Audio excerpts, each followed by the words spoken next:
What's your name? John Storm. Dragonfly. So what's your power? What's my power? Stand back. Flame on! Whoa! I'm on fire! Get a blanket or something! Welcome everyone to Gamer Meld. Today, Gigabyte confirms the B550 and Z490 boards, Intel's upcoming i9 can beat AMD's 3900X, and Navi 21, 22, and 23. Okay, it's news time, and first up for today, we have a couple EEC filings from Gigabyte that confirms unreleased chipsets. Starting things off, we have the long-anticipated B550, which would be AMD's newest AM4 mid-range board. And yes, the B550 somewhat exists already in the B550A, but that's an OEM-only part and it only has PCI Express Gen 3, while the upcoming B550 is expected to be the first mid-range board with PCI Express 4.0. Either way, you can see that Gigabyte has multiple boards planned, but that's not all we learned. We were also able to get further confirmation on the upcoming Z490 boards. Basically, 2020 is set to be a great year for PC hardware. And to make the year even better, you can play a great RPG with today's sponsor, Raid Shadow Legends, a serious dark fantasy-based RPG that's free to play. It's got a fully voiced story campaign with tons of things to do. One thing I love is opening shards and seeing what kind of champion I'll get. To top all that off, it's now on PC with cross-platform support, meaning you can use the same character on both platforms. So between all of this and the sweet graphics, what are you waiting for? Go to the video description, click on the special link, and if you're a new player, you'll get 100,000 silver, 1 energy refill, 1-day experience boost, and a free awesome champion adjudicator.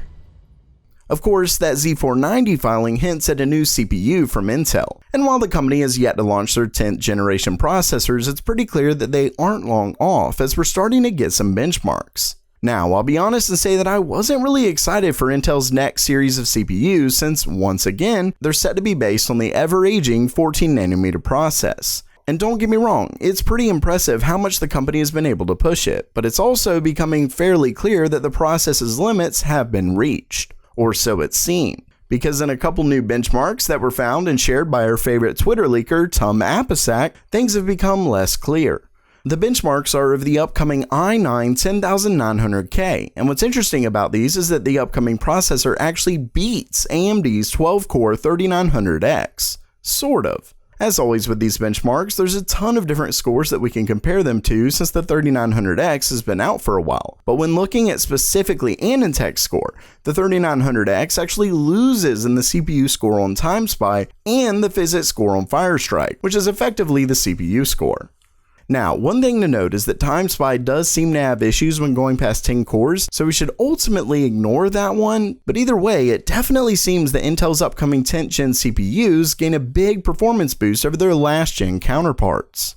Then again, these are adding more cores, and I can almost guarantee it's because their boost went up, but that could just be taking away from the potential overclock. Honestly, I think the issue will come down to power draw and heat. I mean, Intel's 8-core 9900K already draws more power than AMD's 12-core 3900X.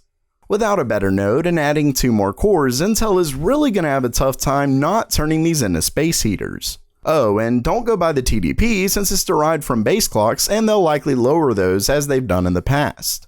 Ultimately, I won't know for sure until I'm able to test it myself, but this gen may be pretty good for Intel. I personally think it'll boil down to price, but considering AMD still has their 16-core part and 4th gen Ryzen is coming soon as well, it may just be too late. Lastly for today, RO Game recently tweeted a screenshot of macOS's Beta 1 code, which shows some seriously interesting stuff. For one, they've added code for Navi 21, Navi 22, and Navi 23. What's interesting is that not only does this once again point to next-gen Navi given the 20 moniker, but it's clear that AMD isn't just launching a single GPU.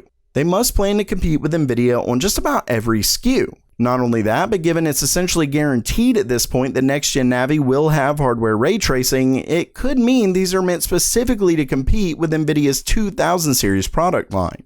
Lastly, it mentions support VRS, which almost definitely means variable rate shading, and is a feature that up until now, AMD GPUs haven't had. Of course, this isn't much of a surprise considering a recently released patent filing shows AMD has been working on it.